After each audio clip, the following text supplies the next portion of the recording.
इंदौर की सोनम ने जैसे अपने पति राजा रघुवंशी की हत्या करवाई, वैसा ही एक मामला बिहार के औरंगाबाद में सामने आया है, जहां 60 साल के फूफा के प्यार में पागल 27 साल की भतीजी ने अपने पति की हत्या करवा दी। 21 मई को 27 साल के प्रियांशु उर्फ छोटू की शादी गुंजा से हुई थी।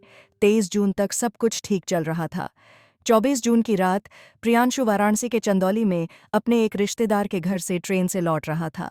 इसी दौरान 2 अज्ञात बदमाशों ने गोली मारकर प्रियांशु की हत्या कर दी।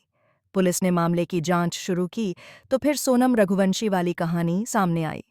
दरअसल गुंजा बचपन से ही अपने फूफा के घर रहती थी। उसकी पढ़ाई लिखाई भी फूफा के घर पर ही हुई। इसी दौरान फूफा जीवन सिंह और उसके बीच अवैध संबंध बन गए। हालांकि फूफा गुंजा से दोगुनी उम्र का था, लेकिन प्यार तो प्यार है। उम्र की दीवार उसके आगे कहाँ टिकती है। बुआ के सो जाने पर गुंजा अक्सर फूफा के बिस्तर में घुस जाती और फिर दोनों अपनी रातें रंगीन करते। लेकिन अप्रैल में बुआ ने दोनों को एक साथ देख लिया। ये बात गुंजा के घर तक भी पहुंची। गुंजा के पिता ने उसके लिए लड़का देखना शुरू कर दिया। 1 महीने के अंदर ही उसकी शादी तय कर दी गई और 21 मई को गुंजा की मर्जी के बिना ही उसकी शादी प्रियांशु के साथ कर दी गई। गुंजा इस रिश्ते से खुश नहीं थी। उसने शादी से पहले और बाद में कई बार फूफा जीवन सिंह से कहीं दूर भाग चलने के लिए कहा, लेकिन उन्होंने समाज में बदनामी की बात कहते हुए इनकार कर दिया। इसके बाद गुंजा ने तय कर लिया कि वो पति की हत्या करवा देगी और फिर आराम से फूफा के साथ रहेगी। उसने इस बारे में फूफा को भी बताया। पहले फूफा ने मना किया, लेकिन गुंजा के जोर देने पर वो भी तैयार हो गए। फूफा का डाल्टनगंज में बस का कारोबार था। वहीं गुंजा का पति प्रियांशु भी बड़ा जमींदार था। उसके पास करीब 60 बीघा जमीन थी, लेकिन गुंजा ने उसे रास्ते से हटाने की पटकथा तैयार कर ली थी।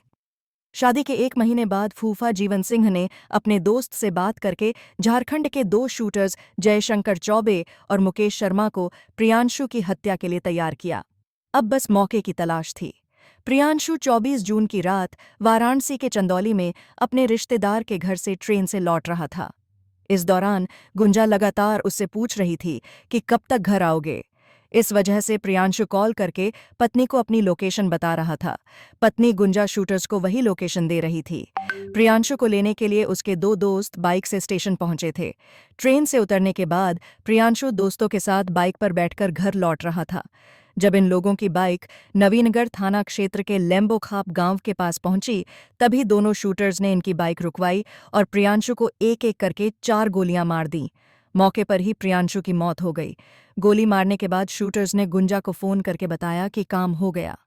कॉल डिटेल के आधार पर पुलिस ने 2 जुलाई को आरोपी पत्नी गुंजा और दोनों शूटर्स को गिरफ्तार कर लिया, जबकि कहानी लिखे जाने तक फूफा जीवन सिंह फरार था।